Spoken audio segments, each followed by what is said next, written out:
इतिहास में ना कुछ कहानियां सिर्फ तारीखें नहीं होती, वो एक मशाल बन जाती हैं। आज हम एक ऐसी ही कहानी को समझने की कोशिश करेंगे।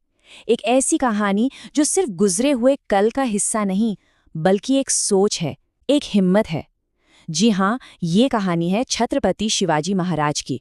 और ये कहानियां असल में सिर्फ कहानियां नहीं थी, ये सपने थे। वो सपने जो एक माँ ने अपने बेटे की आंखों में बोए थे।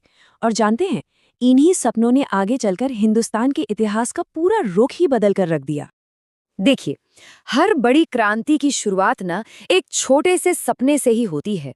और शिवाजी महाराज की कहानी, इसकी जड़ें भी उनकी माँ साहिब जिजाऊ के देखे हुए एक सपने में ही थी। तो चलिए जरा उस दौर में चलते हैं। सोचिए, सह्याद्री की वो ऊंची ऊंची चट्टानी पहाड़ियां, जहां की हवा में भी जैसे शौर्य की गाथाएं गूंजती हों।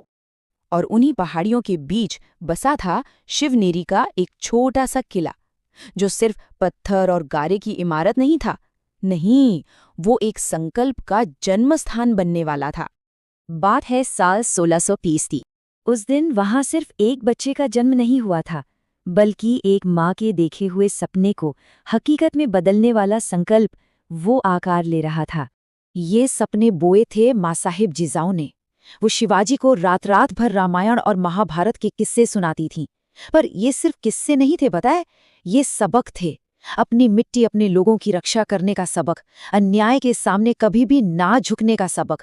और इन्हीं सब सबकों से मिलकर बना था वो एक महान सपना, स्वराज्य का सपना, मतलब अपना राज। तो अब यही सपना एक युवा योद्धा की आंखों में पल रहा था। एक ऐसा योद्धा जिसका युद्ध का मैदान कोई शाही दरबार नहीं था, बल्कि यही पथरीले पहाड़ और घने जंगल थे।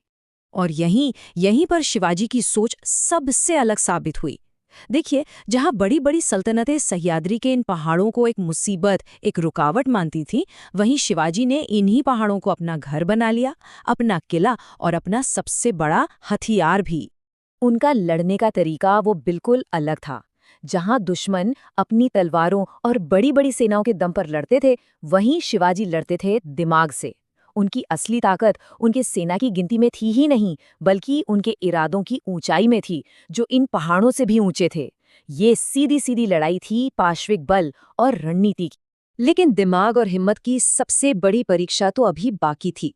एक ऐसी परीक्षा जिसका नतीजा मराठा साम्राज्य का भविष्य तय करने वाला था। और ये चुनौती बनकर सामने आया अफजल खान, अपनी पहाड़ जैसी विशाल सेना के साथ। उसका सिर्फ एक ही मकसद था, शिवाजी को हमेशा के लिए कुचल देना।